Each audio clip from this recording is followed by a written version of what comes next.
A gente fala de performance, a gente fala de talento, mas a gente fala do impacto da sociedade como um todo. Assim como os outros temas de diversidade e inclusão, a gente fala de pessoas que tiveram um desenvolvimento neurológico diferente da população como um todo, e que esse desenvolvimento atípico trouxeram algumas características para as pessoas. Que as pessoas podem tudo, né? As pessoas com devido apoio, com espaço fértil, elas podem ser quem elas são e fazem que a gente tenha uma sociedade mais equânime, mais justa e mais feliz, mais legal para a gente se viver, né?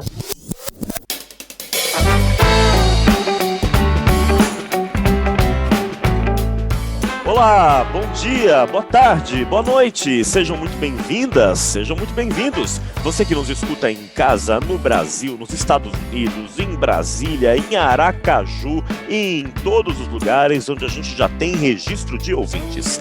Este é o Diversitalk, o podcast da consultoria Mais Diversidade. A cada edição nós vamos conversar com uma pessoa de destaque na agenda de diversidade e inclusão, sempre trazendo novidades e atualizações. Eu sou o Ricardo Salles. E eu sou o João Torres, e o nosso convidado de hoje é o Marcelo Vitoriano. Ele é psicólogo, especialista em terapia comportamental cognitiva em saúde mental, também mestre em psicologia da saúde. Há 4 anos, o Marcelo faz parte do grupo de trabalho sobre direitos humanos nas empresas que fazem parte da rede brasileira do Pacto Global da ONU. Ele é diretor-geral da Especialisterna, que atua na formação e inclusão de pessoas autistas no mercado de trabalho. Esse episódio de hoje ele é especial em celebração ao Dia Mundial de Conscientização do Autismo. E essa data foi criada pela ONU em 2007 e tem o objetivo de alertar a sociedade e os governantes sobre os transtornos do neurodesenvolvimento, para quebrar preconceitos, levando mais conhecimento a todos e todas. O Marcelo é um dos maiores especialistas do Brasil no tema e vai compartilhar com a gente hoje sobre esse universo e sobre como as organizações podem contribuir também para a inclusão de pessoas com autismo no ambiente de trabalho. Antes da gente entrar num debate mais profundo sobre essa temática, Marcelo, conta pra gente um pouco da sua trajetória, tanto trabalhando com os temas de diversidade e inclusão, tanto trabalhando com pessoas com autismo. Legal, é um prazer estar aqui, Ricardo e João, obrigado pelo convite, obrigado pela generosidade com a Especialisterna, esse espaço para a gente falar desse tema tão importante que é a neurodiversidade, essa conversa sobre neurodiversidade. Bom, eu, como o João já comentou, né, minha formação, sou psicólogo, mas eu trabalho com projetos de diversidade e inclusão há um bom tempo, né, como as pessoas não estão vendo, eu tenho já a barba grisalha, então desde muito cedo eu comecei a trabalhar nessa área, eu tenho o privilégio de trabalhar nessa área. Eu comecei como psicólogo fazendo a inclusão de pessoas com deficiência no mercado de trabalho, então eu trabalhei durante quase 18 anos numa organização chamada AVAP, que tinha por objetivo capacitar e incluir pessoas com deficiência no mercado de trabalho. Eu tinha como responsabilidade algumas unidades onde a gente tinha um programa que procurava desenvolver as pessoas e incluí-las no mercado de trabalho. Depois dessa experiência no terceiro setor, eu fui trabalhar numa empresa multinacional, a Sodexo, e eu, durante mais ou menos 3 anos, eu fiquei responsável pelos programas de diversidade e inclusão da Sodexo. Ele é um programa muito sério, uma empresa que eu respeito bastante. Conheci o Ricardo nessa época e, enfim, foi uma experiência fantástica que eu tive. E há 4 anos eu sou diretor-geral da Especialisterna aqui no Brasil, né, que é uma organização de impacto social que tem por objetivo capacitar e incluir pessoas com autismo no mercado de trabalho e levar essa discussão das pessoas neurodiversas dentro do contexto empresarial. Então, falando um pouquinho de mim, essa é a minha trajetória e a minha experiência. Você usou uma palavra, Marcelo, que é neurodiverso, e aí eu queria aproveitar esse gancho, então, para a gente elucidar alguns conceitos. Tem vários ouvintes nossos que podem ter dúvidas aqui, então eu gostaria que você nos ajudasse a entender. Primeiro, que palavra que a gente usa? A gente chama de neurodiverso, de pessoa no espectro do autismo, pessoa autista, pessoa com autismo. Qual é o termo mais apropriado? Segundo, Quais são as diferenças entre transtorno do espectro do autismo, síndrome de Asperger? Essas duas palavras não são sinônimos, certo? Certo. Respondendo a primeira pergunta, a questão da neurodiversidade, né? O que é isso? Como começou essa história, né? Uma pesquisadora australiana, na década de 90, chamada Judy Singer. A Judy, ela tinha um histórico com autismo e na sua tese de doutorado, fazendo uma pesquisa, aí depois, com o tempo, a Judy, ela tem uma mãe autista e depois ela teve uma filha com autismo também. A Judy Singer, ela começou a estudar a questão do autismo e ela começou a perceber que, para além do autismo, tinham outras condições de um desenvolvimento neurológico atípico que ela achava por bem que todos esses conceitos entrassem dentro de um grande escopo, que é a neurodiversidade. Então, quando a gente fala de neurodiversidade, a gente fala de pessoas que tiveram um desenvolvimento neurológico diferente da população como um todo, e que esse desenvolvimento atípico trouxeram algumas características para as pessoas, né? Então, as pessoas com autismo, no caso das pessoas com autismo ou pessoas autistas, a gente utiliza esse termo, Ricardo, pessoas autistas ou pessoas com autismo, é um termo que nós achamos o mais adequado. As pessoas entram dentro desse escopo da neurodiversidade, então o autismo traz aí para as pessoas algumas características de dificuldade de comunicação e interação social e alguns outros comportamentos, e isso faz com que as pessoas, esse desenvolvimento, tragam essas características. Mas para além do autismo, a gente tem outras condições, como por exemplo o TDAH, né, o transtorno de déficit de atenção, por exemplo, hiperatividade, ele entra dentro do escopo da neurodiversidade porque também é um desenvolvimento diferente e atípico. As pessoas com dislexia, por exemplo, também elas entram dentro desse contexto de neurodiversidade.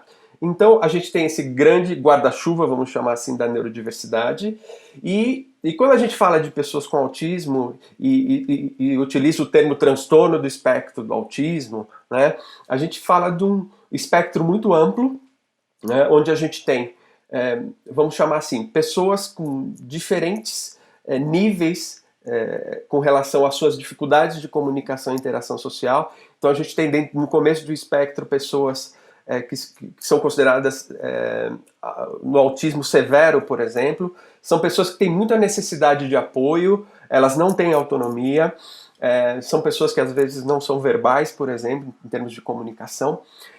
Você tem pessoas aí com autismo moderado, né, que são pessoas que já têm uma certa autonomia, uma certa... para além da autonomia, elas conseguem aí ser mais independentes, né? E você tem as pessoas com autismo leve, que são pessoas que sim têm dificuldades de comunicação e interação social, mas são completamente autônomas, são pessoas que podem, que estudam, podem formar famílias, enfim.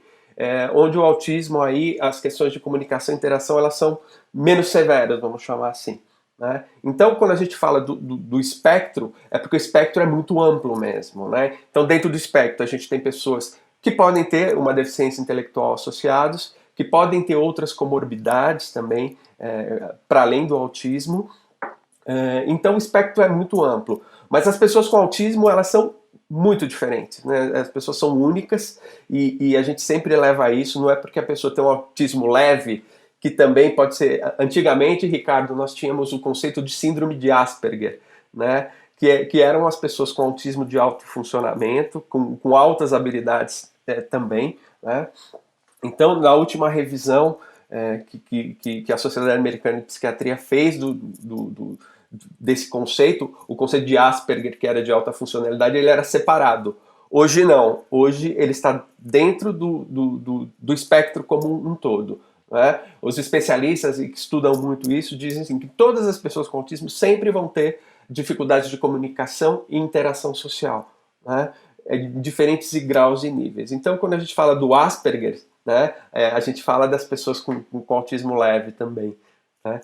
Então, basicamente, quando falamos de neurodiversidade, um guarda-chuva maior, que contempla pessoas com diferentes características e que tiveram esse desenvolvimento neurológico diferente e atípico, e o autismo é um quadro específico, sim, né, onde as pessoas precisam de apoios com relação à comunicação e interação social. Vou aproveitar esse teu gancho aqui para dar 2 dicas para quem está nos escutando. A primeira é a dica de uma série da Netflix que se chama O Amor no Espectro. É um reality show, não sei se é bem um reality show, né? Mas é um programa de televisão australiano e que mostra ali a trajetória de algumas pessoas autistas em busca do amor. É uma série muito sensível, vale a pena assistir. A outra é de um livro, é o livro O Que É Que Ele Tem, um livro da Olivia Byton, uma escritora carioca, mais conhecida também como mãe do Gregório do Vivier, e que tem um filho no espectro do autismo. E ela fala bastante sobre essa questão das famílias que têm crianças autistas, né, João? É isso mesmo. Eu, aliás, tenho uma grande amiga que tem um filho com autismo que foi incluído no mercado de trabalho aí pela Specialisterne. E eu sei quantas famílias podem ficar perdidas ao identificar o autismo em um filho ou numa filha. Pela sua experiência, Marcelo, quais são as primeiras ações que pais e mães devem tomar ao saber que um filho tem autismo? A quem eles podem ou devem recorrer? E qual que é a importância de um diagnóstico precoce? O diagnóstico precoce é algo extremamente importante na vida das crianças com autismo, né? Porque quanto mais cedo a gente tiver esse diagnóstico preciso, mais cedo a gente começa com as intervenções, né? Então, a gente sempre orienta se existe uma suspeita, se você percebe alguns traços diferentes do seu filho, se seu filho, por exemplo, tem dificuldade com um atraso na comunicação, ele tem é uma criança mais quieta, é uma criança que não acompanha o olhar do outro, enfim, algumas situações como essa, é importante procurar um neurologista, um psiquiatra, né, que seja especialista nessa área, para que ele possa ajudar no diagnóstico, né? Também profissionais como psicólogos, neuropsicólogos, aí você entra também com terapeuta ocupacional, com fonoaudiólogo, uma equipe multi e interdisciplinar é extremamente necessária para que a criança já tenha uma intervenção precoce. Infelizmente, no Brasil, a gente tem dificuldades em termos de saúde pública, né? Então, quando a gente fala no diagnóstico, mesmo nos grandes centros, a gente conhece histórias de crianças que tiveram diagnóstico com 9 anos de idade, com 8 anos de idade, ou seja, ela teve um período aí onde ela não foi estimulada adequadamente, e isso traz algumas consequências. Então é extremamente oportuna essa pergunta, e é extremamente importante toda família que perceber buscar esses profissionais e buscar um diagnóstico.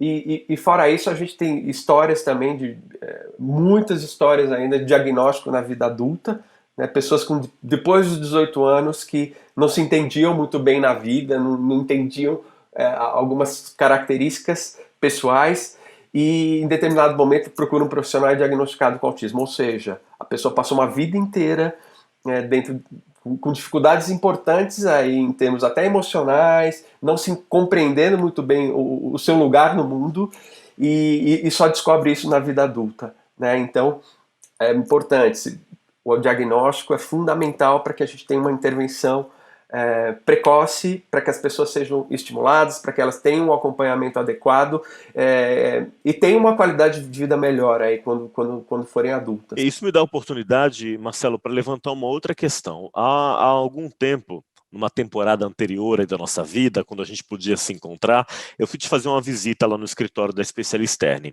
E aí eu me lembro que você me trouxe uma informação que até hoje está na minha mente, que a gente tem um número maior de homens diagnosticados com autismo do que de mulheres. Eu queria entender de você se a gente já tem uma resposta sobre o porquê disso, se são questões mais biológicas ou se a gente tem aí questões sociais, no sentido de que um homem que tenha determinado comportamento, um menino que tenha determinadas atitudes, chame mais a atenção da família e aí a gente acabe, por consequência, tendo um diagnóstico mais preciso e adiantado. Perfeito, e essa pergunta é extremamente importante, Ricardo, porque existem críticas com relação ao diagnóstico também, que todo o olhar para essas crianças, ele tem também um viés muito masculinizado também, né? E aí, principalmente, quando a gente pensa em meninas, e quando a gente pensa... Hoje, o último dado do CDC, que é o Centro de Controle de Doenças americano, que é o lugar que mais se pesquisa com relação a dados, né, esse número está 4-1, né, então a 4 pessoas diagnosticadas, uma menina é diagnosticada, né. Existem suposições aí de fatores genéticos, né, existem muitos estudos que apontam que a genética é muito importante no autismo, mas as meninas têm uma dificuldade maior com relação ao diagnóstico, e principalmente se são meninas com autismo leve. Por quê? Porque existe todo um contexto social aí, onde as meninas, às vezes, quando elas apresentam algumas características, alguns embotamentos, dificuldades de comunicação, onde a família entende que não, ela é desse jeito mesmo, ela é quietinha mesmo, não, ela não tem nada, né? E aí as meninas também, por todas essas questões e essa demanda social que existe, elas aprendem também a responder os estímulos sociais de acordo com o que a sociedade espera. Então, de uma certa forma, existe um mascaramento aí do diagnóstico, né? Então, é muito comum, principalmente as meninas com autismo leve, delas terem o diagnóstico depois da vida adulta, né? Por conta dessa dificuldade de diagnóstico, dessa resposta social que elas dão, e isso é muito prejudicial para as meninas e mulheres com autismo, né? Isso é uma questão muito importante. Vamos chegar aqui então no universo das organizações. Qual que é o maior desafio que as empresas enfrentam, Marcelo, no processo de inclusão de pessoas com autismo? Bom, eu acho que o maior desafio e a maior dificuldade ainda é o desconhecimento do potencial das pessoas, né? E quando a gente fala do desconhecimento, a gente fala dessa questão da neurodiversidade e das características das pessoas com autismo serem um conhecimento que a empresa como um todo ela precisa começar a olhar, né? Então, as nossas equipes, por exemplo, quando a gente fala de atração de pessoas, atração de talentos, né, nós temos as empresas que têm equipes que já fazem isso, grandes empresas, pequenas e médias empresas, mas quando chega um currículo de um profissional, às vezes a pessoa já é formada, fala 2 idiomas, tem pós-graduação, e aí quando você vai fazer um bate-papo com essa pessoa, você se dá conta que ela tem extrema dificuldade para conversar com você durante a entrevista, ela não consegue olhar para o seu olho, né? A resposta da comunicação dela é muito restrita, é sim ou não, né? E aí você ir para aquela função, os principais skills assim, olha, eu quero que para essa função a pessoa tenha excelente relacionamento e tenha uma capacidade de comunicação muito grande, né? Muito provavelmente esse profissional de atração de talentos, ele já vai recusar o perfil dessa pessoa. Então, por que eu estou contando essa historinha? Na medida que a gente leva para as empresas esse conhecimento, né, que as pessoas neurodiversas são talentos, podem sim impactar dentro das nossas empresas, mas elas precisam de uma estratégia diferente aí de abordagem, uma comunicação diferente, né? Então, isso se dá desde o processo de atração de talentos, trazendo para dentro de casa, né? Você conseguiu que a pessoa fizesse o processo seletivo, ela teve uma excelente performance e ela vai começar a trabalhar, né? E aí o gestor dessa pessoa, Ricardo e João, ele não sabe muito bem como lidar com as características das pessoas com autismo. Então é extremamente necessário a gente preparar um time que vai receber esse profissional através de workshops, através de informação, para que a pessoa seja acolhida de uma forma adequada, né? Então, eu acho que o principal desafio é preparar para a atração dessa pessoa, preparar os times que vão receber esse profissional, porque fazendo isso e depois você fazendo um acompanhamento aí, posterior à inclusão da pessoa, a chance de sucesso é muito grande, né?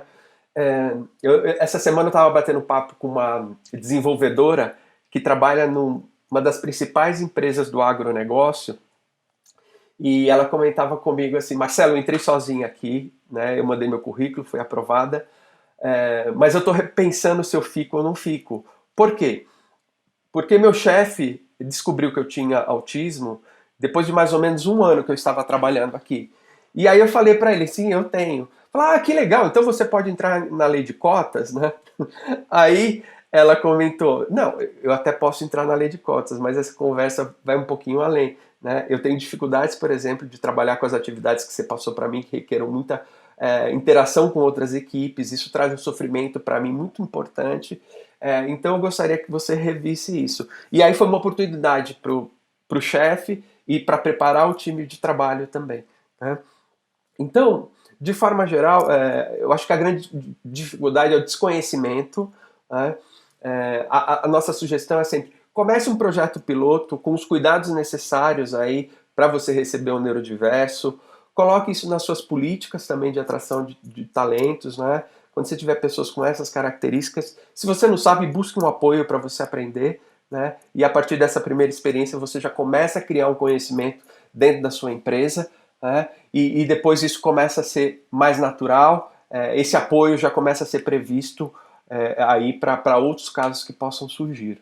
Ô Marcelo, você deu exemplos de algumas funções que talvez as pessoas com autismo não fossem tão bem sucedidas assim, né? Como funções de comunicação ou que exigisse alguns skills de relacionamentos interpessoais. Você consegue trazer para a gente alguns exemplos de algumas funções que essas pessoas vão ter sucesso absoluto dentro das organizações? Geralmente as pessoas com autismo, e as pessoas, aí eu vou focar um pouco mais nas pessoas com autismo leve ou Asperger, elas apresentam como habilidades também diferenciadas uma capacidade de raciocínio lógico, elas trabalham muito bem para identificar padrões, identificar erros, são pessoas que têm um raciocínio lógico muito apurado.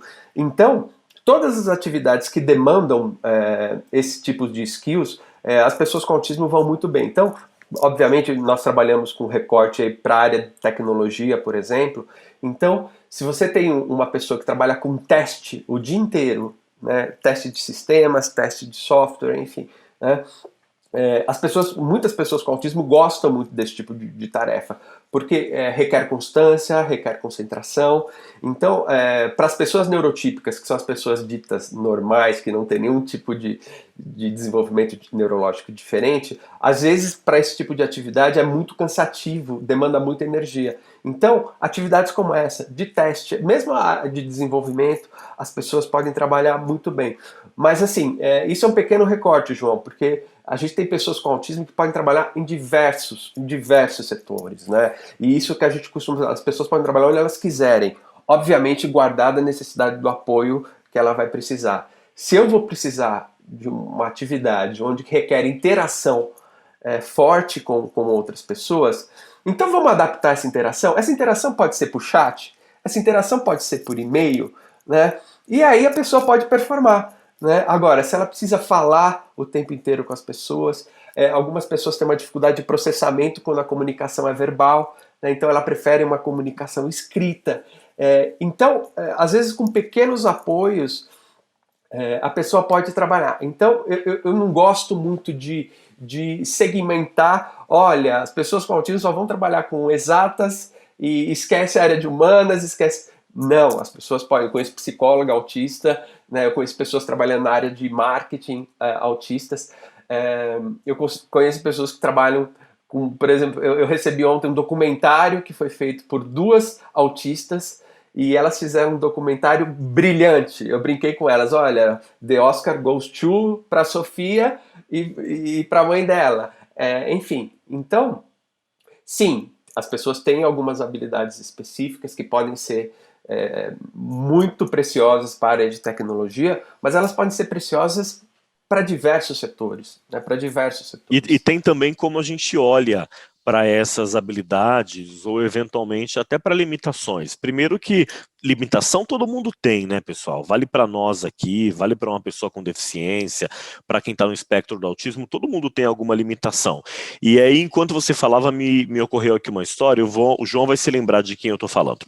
Uma cliente nossa, diretora de uma grande empresa que a gente atende, ela tem na equipe dela uma pessoa com autismo. E aí ela contava para mim e para o João uma vez que ela puxou uma conversa com essa pessoa da equipe dela para falar sobre carreira. E aí, lá pelas tantas da conversa, uma pergunta que ela fez a esse jovem foi: e me conta, onde é que você se vê daqui a 2 anos? Quais são suas perspectivas? E a resposta que ela recebeu foi a seguinte: olha, eu me vejo bem longe daqui. Não porque eu não goste de vocês, mas porque eu gostaria mesmo de ser ator. Então eu estou trabalhando aqui esse tempo para fazer o meu pé de meia e depois poder focar no teatro. Veja que interessante, ela poderia ter olhado para aquela história e falar, vou jogar a toalha. Eu não vou investir no desenvolvimento dessa pessoa, mas ela olhou pela outra perspectiva. Ela ficou feliz com aquele choque de sinceridade, porque ela sabe que talvez aquela visão fosse compartilhada por várias outras pessoas da equipe, mas que não tem a coragem de verbalizar. Eu imagino que no teu dia a dia da Specialisterne você tenha várias outras histórias como essa. Então eu gostaria que você contasse pra gente um pouco mais como é que a Specialisterne trabalha e que você contasse algumas histórias de sucesso de inclusão de pessoas com autismo. Tá ótimo, né? A gente brinca, né? O sincericídio, né? Porque as pessoas efetivamente, na maioria das vezes, não têm um filtro e tem uma fala muito genuína.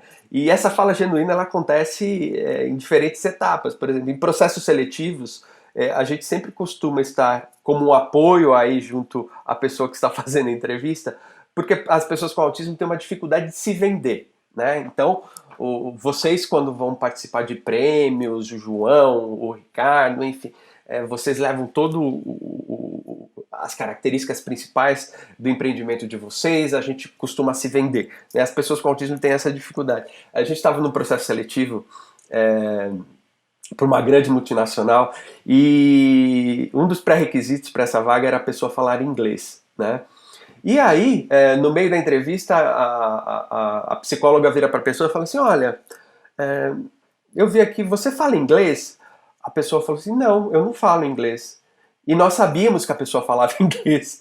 Aí a gente vira para ela, mas peraí, a gente sabe que você fala inglês, por que você está falando isso? Eu falei, não, eu falo mais ou menos 95% bem inglês. Eu não falo 100% inglês, né? E aí eu falei, não, mas o seu 95% é quase uma fluência, né? Então quando a gente pergunta do inglês, é isso, né? Então desde o processo de seleção essas situações acontecem, mas acontecem também quando a pessoa já está dentro do trabalho, né? A gente teve um analista de risco, por exemplo, um menino engenheiro, brilhante, enfim, que ele mudou de área.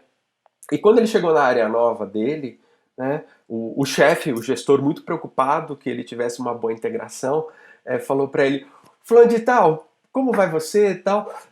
Nós estamos fazendo um bolão aqui internamente no nosso time e a gente queria que você participasse, né? Aí ele olhou para o chefe dele e falou assim, chefe, olha, segundo o manual de integração da nossa empresa, jogos de azar são proibidos de serem feitos aqui dentro da nossa organização, porque nós somos uma empresa financeira e isso não pode ser feito, né? Aí o chefe olhou para ele, as outras pessoas olharam, enfim, e ok, né? Aí depois a gente trabalha com ele, olha, quando o chefe fala isso, né? Mas você está correto, né? É uma regra, né? Isso não é muito comum de acontecer. Então essa genuidade ela acontece em vários momentos e essa ingenuidade traz uma humanização das relações também, que é muito saudável para as nossas empresas, né? Obviamente, a gente orienta, a gente procura estar junto dos jovens para que eles desenvolvam algumas habilidades, né? Como, por exemplo, esse mesmo jovem, o chefe queria conversar com ele e falava assim, fulano de tal, vamos tomar um cafezinho ali, né? E aí ele respondia assim, não, eu não vou porque eu não gosto de café, né?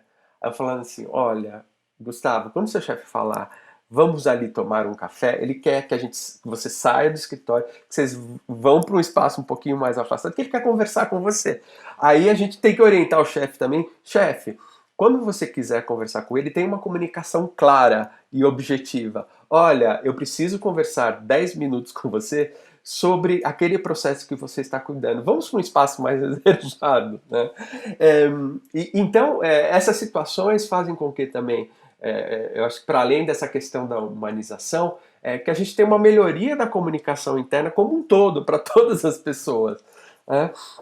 E então essa situação como essa diretora e a saída que ela teve também de investir, de falar, olha, assim, olha, não, pode abrir uma vaga porque ele vai embora, né? Não, eu vou investir, eu vou conversar, será que dá para conciliar as duas carreiras, porque eu quero você com a gente, é muito importante você estar com a gente, enfim, né? Então sempre procurar conversar de forma clara e transparente, e essas situações vão acontecer, né?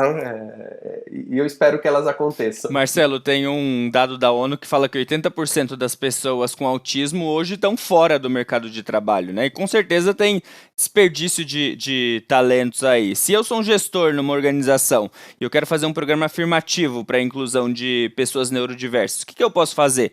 Quais são os primeiros passos? Esse é o momento que você pode fazer uma propaganda do trabalho incrível que a Specialisterne faz. Tá certo. Bom, a Specialisterne apoia as empresas que querem começar uma jornada de neurodiversidade, né? Nós prestamos consultoria para que as empresas comecem esse trabalho.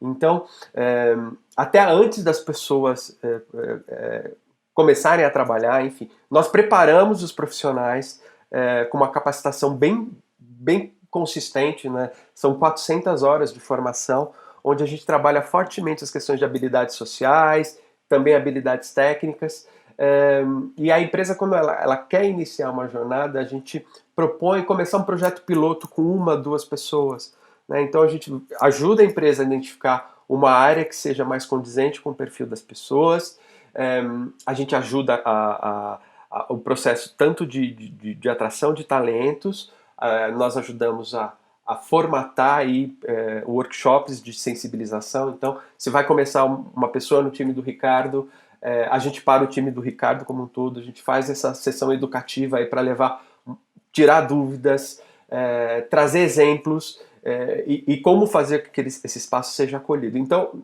nós da Specialisterne, nós ajudamos a construir esse projeto e desde um acompanhamento posterior a essa inclusão, para que a empresa tenha uma primeira experiência com relação à neurodiversidade, né? A gente tem diversos exemplos, mas o Itaú começou um projeto piloto em 2016 com 2 pessoas com autismo atuando na área de análise de risco, e foi a primeira empresa financeira a dar essa oportunidade para a gente levar esse projeto. E o feedback do banco foi tão positivo e desde então já passaram mais de 40 pessoas com autismo dentro. O Banco Itaú é um dos principais cases em termos de qualidade de número do Brasil, né? Então dá super certo, e o feedback que a gente tem olha, as entregas são muito boas, né? Eu tenho o Iago, por exemplo, que é um analista de risco, que ele pegou um processo do banco que demorava 4 horas para rodar um sistema, e ele, com uma visão diferente, com a sua ansiedade, com a forma de ver, ele trouxe uma solução que de 4 horas eles passaram a rodar o mesmo sistema em 15 minutos. Né? E para além dessa questão da performance, o feedback do chefe do Iago foi o seguinte para mim: olha, Marcelo, é muito importante a performance dele, mas para mim o mais importante é de como a minha equipe ficou mais colaborativa, de como a minha equipe ficou mais humanizada e como isso trouxe todo esse benefício que a gente sabe de cor salteado quando a gente fala de diversidade. Vocês são os especialistas aí no Brasil como um todo, mas a neurodiversidade também traz esses resultados, né? E aí tem outros exemplos como SAP, que é uma grande multinacional, a gente tem IBM, a gente tem diversos cases, e também com empresas pequenininhas, né? Não são só as grandes empresas, né? Nós temos um parceiro que chama-se Epic Games. Eu posso falar o nome porque o Cassiano permite. A Epic Games é uma empresa que vende cards de jogos. Sabe esses Pokémons? Enfim, eles vendem cards, né? E eles tinham 14 funcionários antes da pandemia, né? E eles contrataram um primeiro profissional da Specialisterne, um rapaz, para ajudar a fazer a gestão dos cards internamente. Ele precisou mandar embora 10 pessoas durante a pandemia. E aí ele comentou comigo: Marcelo, e eu vou ter que ficar com o rapaz porque ele é muito importante para a gente. O talento dele é extremamente necessário para a gente sair dessa crise, né? Aí eles voltaram a crescer agora e já contrataram mais uma pessoa. e depois contrataram mais uma. Ele brinca comigo que fala, Marcelo, proporcionalmente, eu sou a empresa que mais tem neurodiversos no Brasil, né? Porque agora eu estou com 10 profissionais e eu tenho 3, né? Então, é possível sim, as pessoas fazem a diferença, e os resultados são incríveis, né? E, obviamente, quando a gente tem uma pessoa neurodiverso trabalhando dentro do meu time, e eu tenho um filho, e esse meu filho fala, papai, tem um amiguinho meu que é autista. Eu vou falar pro meu filho, procura ver como você pode ajudá-lo, né? Se aproxima, seja acolhedor com essa criança, né? Isso traz um efeito para a nossa sociedade como um todo, né? Uma sociedade mais cidadã, mais colaborativa, mais humana. E aí também, quando a gente leva esse tema para dentro das empresas, começam a surgir as histórias, né? De pessoas que têm o diagnóstico e nunca ficaram confortáveis de se expor, né? Mas conforme isso começa a ser tratado de uma forma natural, ela fala assim, chefe, eu queria falar uma coisa para você. Eu sou autista e tenho essa dificuldade, e aquilo que você fez não foi legal, aquilo que você fez não foi legal, mas eu queria que você repensasse isso. Mas as pessoas se sentem à vontade para falar, e aí também começam a surgir as histórias, olha, eu tenho um filho de 7 anos, e vocês não sabem quão importante para mim, a minha empresa está falando desse tema, está trazendo aí que as pessoas podem trabalhar, e agora eu vejo uma perspectiva futura para o meu filho, né? Então, isso é extremamente saudável, né? A gente fala de performance, a gente fala de talento, mas a gente fala do impacto da sociedade como um todo. Assim como os outros temas de diversidade e inclusão, também eles escoam e fazem como que a gente tenha uma sociedade mais equânime, mais justa e mais feliz, mais legal para a gente se viver. No né? fundo é sobre isso, né? E é muito legal isso que você compartilhou. Eu recebo muita mensagem de mães e pais de crianças ou adolescentes autistas me pedindo indicações. Aí eu queria aproveitar então e pedir a você, que é o especialista no tema. Quem está nos escutando aqui e tem um filho, uma filha que está no espectro do autismo, é possível se cadastrar em alguma plataforma de empregabilidade, se aproximar da Specialisterne, dar algumas dicas práticas aí para os pais, mães, tios, tias, padrinhos e madrinhas. Não, as pessoas podem se cadastrar sim, né? O nosso trabalho ele é muito focado aí de pessoas que têm interesse pela área de tecnologia, mas quando nós recebemos os profissionais e as pessoas, e de repente a pessoa quer trabalhar com a área de marketing, que é algo muito diferente, né? O que a gente faz, Ricardo e João, a gente vai procurar encaminhar essa pessoa para algum parceiro que possa responder a essa questão, né? A gente tem um site, né, que é br.specialisterne.com, que tem todas as informações sobre o nosso trabalho, né? Então, depois tem um e-mail lá também onde a pessoa pode preencher esse cadastro e conforme dá certo aí a gente pode receber esse profissional, né? Mas existem também empresas que fazem esse tipo de captação de pessoas, né?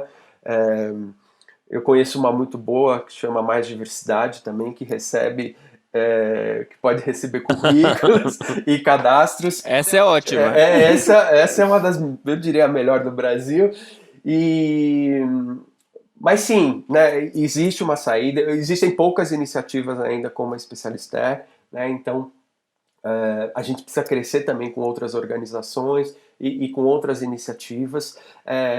O meu sonho e o sonho da Specialisterne também, que para além das questões de tecnologia, a gente consiga receber pessoas com todos os perfis e que a gente consiga contribuir quase como um coach profissional aí para uma saída profissional das pessoas, independente do seu interesse e da sua área. É um sonho bonito. A gente vai deixar aqui na descrição do episódio, pessoal, o site que o Marcelo mencionou. De todo modo, Specialisterne se escreve special em inglês, começando com S, Special Sterne, né? Vocês vão encontrar tudo aqui na descrição, certo, João? Certíssimo. Marcelo, a gente está indo para o final do nosso episódio. A pergunta que eu mais amo fazer para as pessoas é de tudo que você vivenciou na sua trajetória até hoje, principalmente trabalhando com pessoas neurodiversas. Qual foi a maior lição que você aprendeu que você pode compartilhar com os nossos ouvintes? João, que pergunta bacana, né? A gente aprende todo santo dia com as pessoas neurodiversas, mas o que me comove mais nas pessoas neurodiversas é você olhar a dificuldade, o esforço que as pessoas fazem para poderem tentar se enquadrar do que a sociedade espera, e com esse esforço e depois quando as pessoas começam a trabalhar e constroem uma carreira, isso pra gente é extremamente gratificante, né? Então a gente aprende todo santo dia com as pessoas, que as pessoas podem sim, que elas podem se superar, mas o que mais me comove trabalhar com pessoas neurodiversas é que boa parte das pessoas neurodiversas, elas têm uma incidência maior de aspectos de depressão e ansiedade. Então a gente recebe muitas pessoas com histórico de vida aí, onde a gente escuta, por exemplo, olha, aqui era a última esperança que eu tinha, porque eu estava repensando se valia a pena viver ou não. E depois de um tempo você recebe uma ligação dessa pessoa falando assim, e do parente, do irmão dessa pessoa falando assim, Marcelo, eu estou ligando só para te agradecer, vocês não têm a dimensão o que vocês causaram na nossa família e na vida do Ricardo, né? E tinha todo um histórico de vida aí onde a gente tinha muito medo, né? E hoje ele está feliz, ele começou a trabalhar, ele está fazendo uma outra faculdade, ele está falando até em casar com a namorada dele. E então isso pra gente é o mais gratificante, isso que a gente aprende mais. E o que a gente aprende todo santo dia lidando com diversidade e inclusão é que as pessoas podem tudo, né? As pessoas com devido apoio, com espaço fértil, elas podem ser quem elas são, e elas podem contribuir para a gente ter um mundo melhor, um mundo mais feliz, um mundo mais equânime. Boa, e para a gente terminar, Marcelo, na sua opinião, o que pode ser feito para a gente ter cada dia mais diversidade nas organizações? Uau, essa é uma pergunta bem bacana, né? Eu acho que a gente tem que olhar para a questão de diversidade e inclusão de uma forma ampla e estratégica, né? É importante a gente olhar para a demografia das empresas, quantas pessoas eu tenho, quantos pretos e pardos eu tenho, como que está a questão do meu público LGBTQ+, como estão as questões de gerações. Isso é extremamente importante. Mas eu entendo que os gestores de diversidade e inclusão das nossas organizações, eles precisam ser mais empoderados, e esses gestores precisam ter um contato direto aí com a alta liderança e até com o conselho, porque só a gente cuidar da atração das pessoas e fazer uma gestão não é necessário. A alta liderança precisa estar fortemente engajada nesse tema, sabedora que, se ele não se engajar, ele vai ficar para trás, né? Então, a minha dica é: empodere seus gestores de diversidade e inclusão de uma forma efetiva e real, né? Porque se você não fizer isso, a chance de você ter uma surpresa desagradável é muito grande. A gente tem empresas fantásticas onde talvez esses gestores não eram tão empoderados e os resultados para a reputação, para outras situações, não foram legais. Então a minha dica é essa, Ricardo, assim, empodere seus líderes, empoderem as equipes também. Quando a gente fala ter um líder, a gente quer que a questão de diversidade e inclusão ela passe a permear a empresa como um todo, né, para que daqui a pouco você não precise de um setor específico, né? Hoje eu estava com um time que ele falou assim, olha, criamos um grupo de diversidade e inclusão aqui na TI. Eu falei, uau, que fantástico, né? Não, nós temos um grupo total. Então, isso é muito positivo, né? Então, basicamente é isso. É uma bela dica. CEOs, olhem para o tema, porque a gente está falando muito do ESGs agora, né, de como fazer uma gestão adequada de todo esse sistema, e diversidade e inclusão, direitos humanos nas empresas, é vital olhar para uma forma organizada. Então, se você não sabe como fazer, se você tem dúvidas, contrate o Ricardo e o João, a Mais Diversidade. Eles falam com CEOs todo santo dia, com conselhos. Busque ter um conselho diverso também, né? Enfim, acho que é isso, gente. É tudo isso, super obrigado, Marcelo. Acho que sempre que a gente conversa contigo, a gente tem a oportunidade de aprender, mas também de trocar, né? Que você tem uma humanidade incrível. Quem está nos acompanhando aqui não tem a oportunidade de te ver, mas você também tem um brilho no olho, que é aquele de quem fala com paixão sobre esses temas. Obrigado pela sua presença aqui hoje. Obrigado. Adorei estar com você, Ricardo, com o João, com todo o time. Obrigado pelas portas que mais diversidade abre para a especialidade externa e para as pessoas neurodiversas e levar esse tema para dentro das organizações. Bom estar com você, João, também. Fazia um tempão que a gente não conversava. Estamos aqui virtualmente, mas... vamos falar mais, gente. Maravilha. Bom, este foi o Diversitalk, o podcast da consultoria Mais Diversidade, gravado à distância, em respeito ao distanciamento social, com o apoio da equipe da UMAP BBDO. Você encontra a gente no Spotify, no YouTube, no Deezer e em todas as outras plataformas. Gostou? Compartilhe com seus amigos, com as suas amigas e mande também as suas sugestões. Manda sugestão, manda crítica, manda elogio. Você pode fazer isso através do e-mail, contato@maisdiversidade.com.br ou então direto lá no nosso Instagram, @maisdiversidade. Até a próxima, João! Eu adorei. Tchau, Rick. Tchau, Marcelo. Tchau, gente. Um abraço.